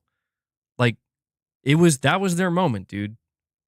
I know I'm sounding a bit hyperbolic now, but I really believe, like, that was Naughty Dog's moment where it's like, dude, you are going to, I think it would have been more successful than Helldivers. I really do. I think it would have blown up. I think people would have been like, holy shit, there is not anything out there quite like this in a live service capacity. Now, maybe it could have faltered. Maybe the support would have been terrible. Maybe it would have gotten really bad really fast. That is a possibility. But I guess what I'm trying to say here, and the whole point I'm trying to get at, the whole reason I'm kind of going on this rant here, is that Sony is just okay with not doing that for some reason right now. I don't think it's going to stay that way. I don't. I think as we continue to see the numbers grow for live service games, and trust me, they're only going to grow, you're going to see Microsoft. You're already seeing Microsoft putting their own live service games on PlayStation's platform. Sony has access to all of this data. Sony gets to just watch all of these live service games. They just get to watch them rake it in. And Sony gets a portion of that. Like I said, they get a portion of that from doing nothing, but they are a business. And just like all businesses, just like all companies, especially the bigger ones, they're greedy. They want more. They want that pie.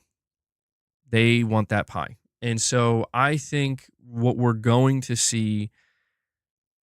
are seeing right now is not Sony backing out of games as a service, not leaving live service. I think that they are basically allowing the remaining studios that have projects that they deemed are worth trying to bring to market. They're going to let them continue to do what they got to do, and they're going to do their betas, and they're going to get feedback, and they're going to try to make these games successful.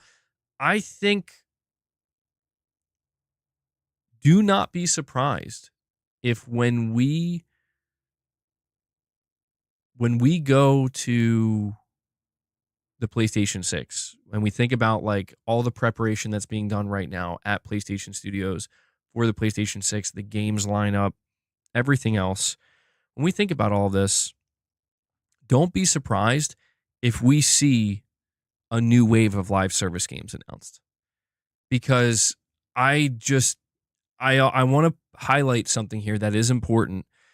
Hiroki Totoki is well aware of the amount of money that was wasted at one time. And that's the important thing. At one time, colossal amount of money, $3.6 billion. I want you to think about this for a moment. Imagine if Sony didn't buy Bungie and just decided to take $3.6 billion and invest it into their own live service games. Think about that for just a moment. I'm not saying that couldn't have been a failure as well, but that was another option. You know what? Not even $3.6 billion, just $1 billion. We're just going to take $1 billion, invest in our own live service games. Something tells me we would have had a different outcome. Slightly different anyway. Anyway, I'm digressing here. Hiroki Totoki, he saw how much money Sony wasted at one time, going all in at one time with live service. Hiroki Totoki's not stupid, though. He is the money guy. He is the CFO, or he was the CFO. I think he's still the CFO and the CEO now. He absolutely knows how much money live service games are making in the industry. And he's not just going to say, we don't need it. we're good. It's not going to work that way. So I do think that there is a better way forward for Sony's games as a service initiative. And I think Hiroki Totoki does have a general understanding. He was talking about Concord and the mistakes they made, and he kept using the term gates. That's how he phrased it. Like, we needed more gates, basically. Like, they only put one gate, and that was release. Well, they had a beta and then release. He's saying, from the way he made it sound, is they're going to, like, play test the crap out of their live service games. Like, they're going to take it much slower now and make sure that people actually like what they're playing and want more of what they're playing before they release it. And I think that that is probably, out of everything, the most reassuring news, because, yeah, that's what you're going to need to do if you plan on having another successful live service, because I don't think you're going to get lucky again with Helldivers 2. Helldivers 2 was luck. It was skill from Arrowhead. It's luck in the sense that nobody knew just what was about to happen. Nobody knew that, oh yeah, this is the big one. Nobody knew that. And so there was a certain amount of luck involved. I don't think Sony's going to get lucky twice. But anyway, that is my, that's everything I have to say right now about that topic. And, you know, Sony, whether or not they should keep making games as a service. I want to check the poll you guys put out. So far, 155 votes. Let me see what you said. 46% of you said no, they should not keep making games as a service. 30% said yes. 23% said maybe. So it seems mostly split. Yes, maybe. 50%, no, 50%. Again, I can't blame anybody after seeing what just happened for wanting Sony to not make games as a service. I can't blame you. But I am somebody who I try to pay attention to, you know, the wider industry and where the trends are going, or not even just the trends, but like what's working, what's succeeding, what's continuing to grow, what has staying power. And live service games are taking over, at least right now. Something could change at some point, but even when we talk about the biggest single player game in the world, GTA 6, biggest single player game in the world, you know what's going to be bigger than GTA 6? I could tell you what's going to be bigger than GTA 6. GTA Online 2. That tells you everything you need to know, right? We do have one other topic. But yeah, Matt, I'm sorry to hear that. You're saying you didn't get any notifications that the stream was starting. Effing YouTube. Well, if it helps you out, I usually go live at 12 p.m. Eastern. So if you don't get a notification, if you see it's like 12, 12:15, 12:30, I don't know, what time zone you're in, but Eastern time, 12, 12:30, come check the channel. Good chance I'll be live. But there is one other topic I want to talk about before we wrap this up. We need a good definition of live service games. It's getting confusing. I would say a live service game, yeah, I mean, I guess there are so many different types of live service games. To me, a live service game is a game that it's made abundantly clear when you boot it up, right? That it's like this game's gonna be updated on a weekly or bi-weekly basis. There's gonna be constantly something new going on with this game. To me, that's a live service game. Are there games that maybe are considered live service that are not as frequent? Yeah, but I think the competition is real between these live service games because they're all fighting for your attention. That's why, again, that is why Naughty Dog got scared. And I can't blame them. If they want to make single player games, they had a reason to be scared. They would have succeeded, but they had a good reason to be scared, where it's like, so we're gonna have to like update this game like every 2 weeks or every week even? It's like, yeah, dude. Yeah. Damn. Well, how do we find time to do anything else? That's the struggle, right? Ongoing updates for payment. I guess that'd be one way to view it. Times change. Indeed, they do.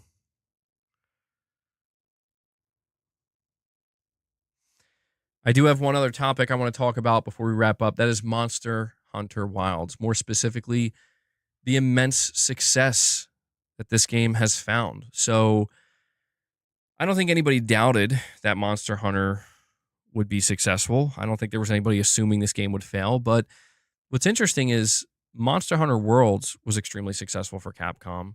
Monster Hunter has been on an upward trajectory. But I mean, what we are seeing with Monster Hunter Wilds, 8 million copies sold in the first 3 days.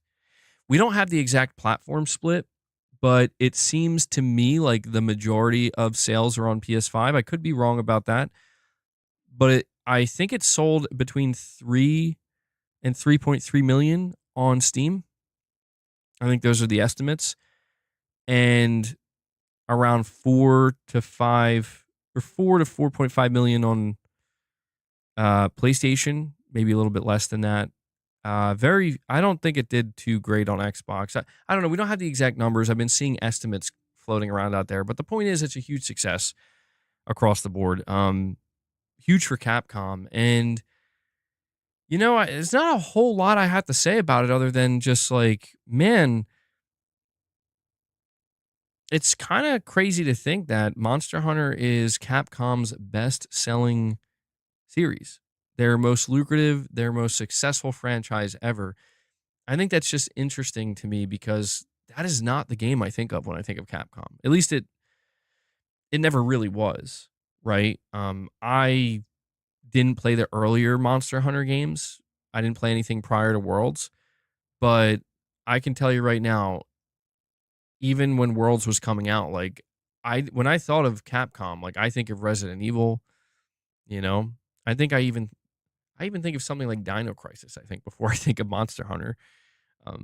Even something like Onimusha. I mean, there's Devil May Cry. That's not a series I think of, and so I was pretty shocked to find, like, when I discovered that, wow, this is like by far and away their most successful uh series. Like, kind of crazy, but good for them, man. 8 million in 3 days. They're thrilled. They are thrilled right now. No, don't say that. Okay, PC players buy games. I mean, it is true that some PC players pirate games too, but PC players buy games.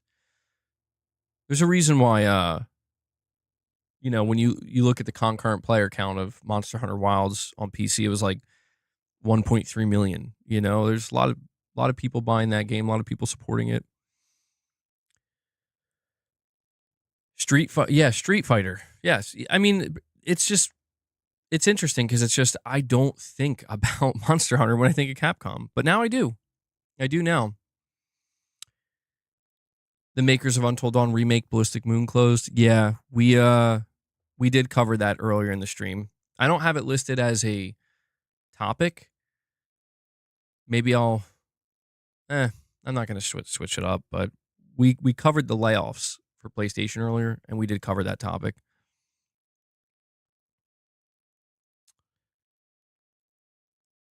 HR is Monster Hunter rank.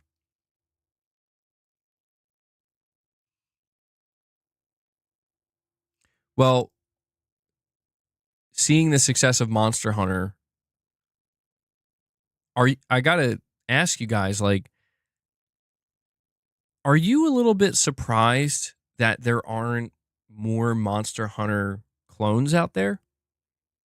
Like, I feel like, and maybe if there is a Monster Hunter clone that I'm not aware of, let me know, because that, I don't know, it's one thing to find out that Monster Hunter is Capcom's most successful franchise. You hear something like 8 million sold in 3 days. It's another thing when it's like, and nobody's like chasing this game. Like, nobody's trying to replicate this game. That's why I'm super interested in this Horizon multiplayer game. So Capcom, they kind of have this pie to themselves. Would you consider Power World? Guys, do we agree with that? I haven't played Power World. People have tried. What games have tried? Was Scalebound supposed to be a Monster Hunter clone? That's a good question. I'm not sure. I think maybe in some ways it was. Yeah, either past past studios and developers tried and they failed. Oh yeah, I forgot about that one. Good call out. Wild Hearts. Yeah, that was a that was a straight up Monster Hunter clone. Yeah. Good call out. I forgot about that one. I think that game flopped too. What does that tell you? There can only be one, right? I heard Wild Hearts was actually pretty good, but I think it kind of flopped. Maybe it maybe the problem with Wild Hearts is it didn't do enough to distinguish itself. Maybe it was like too similar. It looked too similar. It felt too similar. Is Horizon like Monster Hunter? I think it has certain elements that you could say are similar, but I don't think Horizon's going to become truly like Monster Hunter until we see the multiplayer game potentially. But Dauntless, I heard that that was shutting down. How many Call of Duty clones came and went? Yeah, good point. Good point, JB.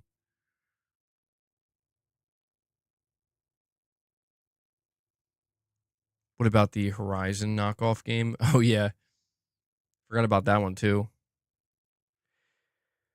Monster Hunter Wilds has great combat from what I hear. Yeah, well, it's doing something right. You know, to be that successful, you got to be doing something right. Dauntless was successful. I guess it was for a little while, but not anymore, unfortunately. But yeah, I may have to. I have to think about whether or not I want to update the title or the thumbnail, just because maybe it would make more sense to talk about PlayStation layoffs in the topics and or putting that in the topic list since we talked about that a lot more. But either way, guys, I think this is where we're going to wrap up today's stream. I did cover all the topics that I wanted to discuss with you guys. Um, it is getting pretty windy outside. So far, we've been good. There have been no interruptions with the internet. Power's good. So we should be able to, in a little bit, open up a members lounge and hang out there and play some Tony Hawk. So that's what we're going to do. But before I close down the stream, I want to thank you guys for hanging out with me today, for joining the stream. And I want to give a shout out to anybody who showed any direct support. We got a membership gift from Ray. If you dropped any super chats, I very much appreciate that support. I can only do what I do here because you guys make it possible. I did put out a news video earlier today, so you can go check that out if you missed it. And in a little while, probably like a 10 or 15-minute delay, but make sure if you're a member, you have notifications on. We're going to open up a members lounge and play some Tony Hawk's Pro Skater. Kind of excited, for the new one. So also want to make sure to give a thank you to Devil Shooter, saying it's about to get really windy. Stay safe. Yeah. Hopefully it doesn't get too crazy, high winds can be frightening.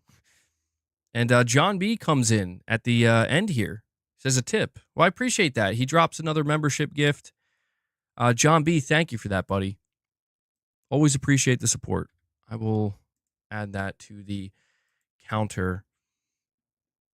But all right, yeah, guys. And shout out to Devil Shooter. He does the timestamps for the streams. If you guys see him in the comments with the timestamps, give him some thanks. I know he really appreciates it. And so that wraps it up, guys. Please enjoy the rest of your day. Again, members, be on the lookout for that members lounge notification in a couple minutes. And to everybody else, I will catch you in the next stream. So until then, take care, everyone.